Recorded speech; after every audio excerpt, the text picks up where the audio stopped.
Jams with the Bicolanong kapay? Ay gagi pare, riot yan! Tara kape! Tara kape!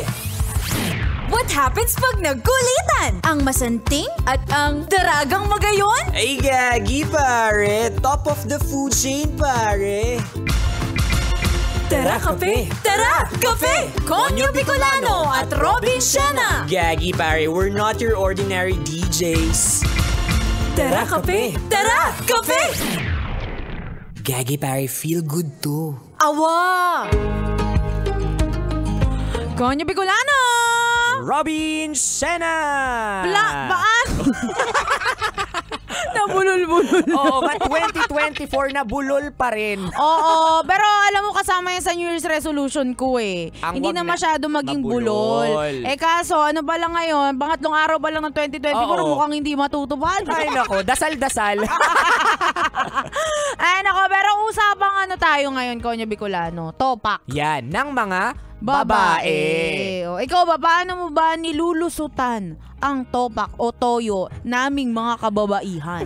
You know, this is so crazy. Like in Bicol, nakakakapay, nakakabaliw and all. There's no way out para matakasan ang topak ng isang babae. The only thing that you can do is to walk away. Kahit nga pag walk out mo sasabihin nila, bakit ka nag-walk out? O uma-attitude ka na sa akin? Ayun nga, kasi mali yung ginawa mo. Ha? Mali ka Bakit doon. napunta sa akin? Hindi, yun yung solusyon mo, mag-walk out. Hindi naman walk out. Like sometimes you have to like parang layo na lang sa kanya. Kasi para, alam mo yun, hindi mo nadagdagan yung init ng katawan niya. Kasi kapag init ng katawan, dinagdagan mo pa, iba tong pasabog to. Mali ka pa rin. Mali pa rin. Mali ka pa rin. Wala ka talagang tama dito. Kaya lagi mainit ulo ng mga babae sa'yo.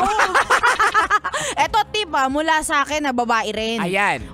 Dapat kasi kilalang kilala mo kung sino man yung babaeng yan. Kung jowa mo yan, kung nanay mo yan, kung tita mo yan. Kasi walang isang generic na sagot. Oo. So halimbawa, ikaw may jowa ka ba?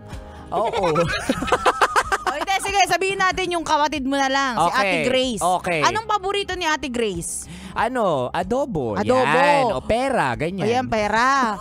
Ayan siguro yung generic na sagot. Oo, pera. Pera Pero talaga. mabalik tayo dun sa specific. May mga babae kasi na yun nga, iba-iba rin ang love languages niya. Yan. Kaya kapag tinotopak yan, kung ano yung love language niya, yun yung ibato mo sa kanya, tignan mo ngingiti yan. Ay, oo nga, no? Parang meron ding acts of giving. Ayan. Ikaw ba, ano ba ang love language mo? Sa akin, physical touch. Ay, wow. Ayan, gusto ko Galing. bugbugin mo. Ako din, same. Physical Love language ko, touch. physical harm. Physical harm. Uy, wag ganun Give me pain. Ayan. Slap me, daddy. Ay, nako. Pero alam mo, patuloy na topic to Para sa mga kalalakihan Kasi ang hirap daw sabayan ng mga tobak ng babae. Legit yan. Baka hindi nyo lang kilala yung jowa nyo, misis nyo, kaya hindi nyo namamaniobra. Yan. Kilalanin nyo kasi. Totoo. Kaya eto, kung di mo pa kilala yung mga yan, ibibigay namin sa'yo ang sunod na 2 uri ng Babae kapag tinutopak!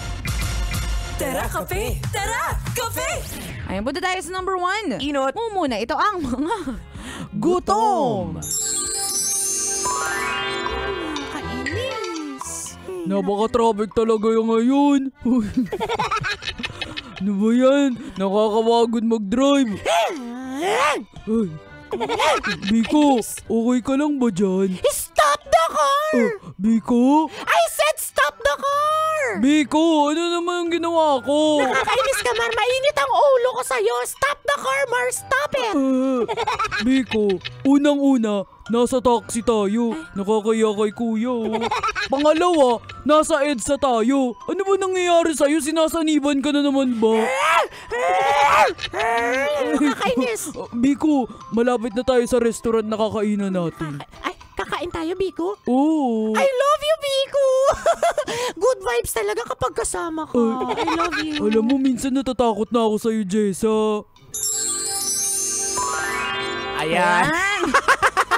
Legit to, parang araw-araw or most of the time, yung mga babae minsan may sanib. Oh. Biglang nagsishift yung emotion nila. Oh. O talo pa yung pag-shift ng gear sa sasakyan mo and all. Ayan. From bad mood to good mood and vice versa. Oh. Pero at the end of the day, kapag binigyan mo ng milk tea, Awa. yan, ng pagkain, biglang nagiging good mood. Ayan, mababalik nga tayo dun sa sinabi natin sa intro kanina na kailangan alam mo lang yung kiliti ng babae para Yan. magawa mo siya. Kasi mabilis lang naman baguhin kung alam mo yung tamang kalabit. Yeah. Ay, wow. Kalabit ng milk tea. Tama, diba? kalabit ng pwedeng iced coffee, Ayan, ng cake. kalabit ng ng cheque. Ay, ang sarap O, nun. diba? Sino ba namang hindi Oo. matutuwa Tsaka dyan? syempre pagkain. Diba? Ayan. Ikaw ba gusto mong kumakain, Robin Shena? Actually, hindi ako mahilig kumain. Ah, Ako yung nagpapakain. Ay, hindi. Kasi yun yung love language. Kasi kapampangan ka, magaling ka magluto. Oo. Gusto nako. ko kinakain yung niluluto ko. Ayun, sarap mo talaga kainin. I mean, sarap kainin ng mga niluluto mo. Natikwan mo na ba? Di pa kita pinagandaan Okay. Sa mama mo pala yung lumpiang niluto. Ang sarap ng nanay ko. Huwag na natin pag-usapan to. Anyway, that's number 1 mo naman tayo sa last but not least, number 2. Pandua. Mga duwa, ito ang iyakin. Pero may cellphone. Ay! Sino na naman tong kachat mo, Mara? Ay, may nag-chat sa'yo. Niloloko mo ba ako, ha? Sabi niya dito sa chat sa'yo, san ka? So, Mara, makikipagkita ka? Makikipagtagpo ka? Biko, Sabihin mo. teacher ko yan. Isang linggo na kasi akong absent sa subject niyo para makipagkita lang sa'yo. Bakit mo ni-replyan? Sorry na, teacher mo pala yan. No, ayan, tuloy. Grabe ka, Mara. Jess, ba't ka ganyan? Hindi kita matimpla. Grabe ka, Mar. Sinisigawan mo na ako. Hindi ka naman dating ganyan. Sorry na, Biko. Ikaw kasi. See? Ako pa? Oh. Sinisisi mo pa ako ngayon? Jess, taon na. Taon na. Hindi ako makahinga. I need iced coffee. Bili ka doon. Ang sarap sa bunutan ni Jessa kahit ako babae ako Kung makaranig ako ng ganito live sa bunutan ko. Sabi mo, girl, umayos ka. Baka gusto mo makarating sa kabilang buhay. Girl, pinabaya mo yung mga babae. Uy, pero mga iyakin. Oo. No, ito yung mga parang nababaliktad yung sitwasyon. Pero somehow I find this a bit cute sometimes. Kasi minsan, 'di ba, ang mga babae, pabebe lang talaga. Alam nila, aware sila sa sarili nila na pabebe sila. And ganyan talaga sila. Gusto nilang binibaby sila and all. Pero kapag sobra na, ang sarap batukan. Oo.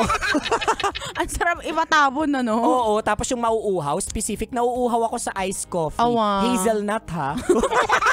Ay nako, pero alam mo, kahit ako babae ako, hindi ko ginagamit tong barahan na to. Ay, eh. wow. Oo, usually yung gumagamit lang na ito, yung mga cute. Oo, Mga pabebe. petit. Yung Oo. mga ganyan magsalita. Yan.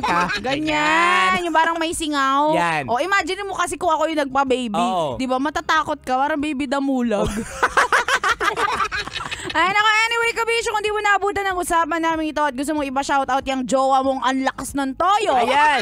I-shoutout natin siya. Hanapin mo kami sa aming mga social media accounts. Ako sa aking Facebook, Instagram, Twitter, TikTok at DJ Robin Channel. Same socials mga broski at Konyo Bicolano. Quick shoutout lang ako sa mga taga-daet nakikinig ngayon. Hello sa inyo. Ayan, pati yung Overdue baby Live. mo, di ba? Oo, hello sa'yo. Hello.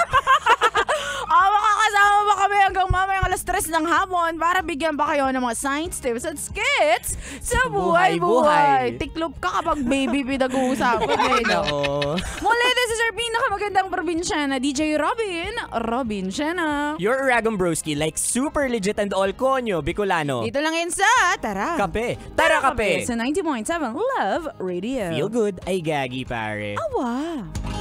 Tara Kape! Tara Kape! Konyo Bicolano at Robin Shena! Metro's #1